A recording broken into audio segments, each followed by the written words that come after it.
This song starts with weight on your left. You're going to do a side rock and then a recover and then a behind side cross. Then you're going to do a side rock to the left, another behind side cross. Then you're going to take that right foot out and you're going to do a heel grind with the quarter turn. Then you're going to do a coaster step starting with that same foot.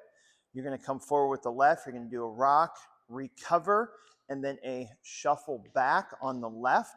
Then you're going to point out with the right, do a quarter hitch, and then at a diagonal back with that same foot, slide the left towards it. Then you're going to take that left and you're going to shuffle forward. Take your right, you're going to pivot. And then you're going to do 2 half turns starting with your right foot. So half turn, half turn. Then you're going to do a shuffle with your right, quarter turn. Make sure your weight goes back on your right, and then you're going to do a cross shuffle. End of dance. There are 2 restarts in this dance on the 4th wall and the 8th wall. They happen after the 24th count.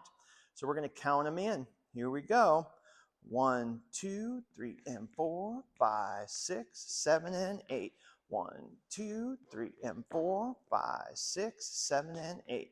1, 2, 3, 4, 5, and 6, 7, 8. Restart. That's right where it happens. 1, 2, 3, and 4, 5, 6, 7, and 8. 1, 2, 3, and 4, 5, 6, 7, and 8. 1, 2, 3, 4, 5, and 6, 7, 8. 1, 2, 3, and 4, 5, 6, 7, and 8.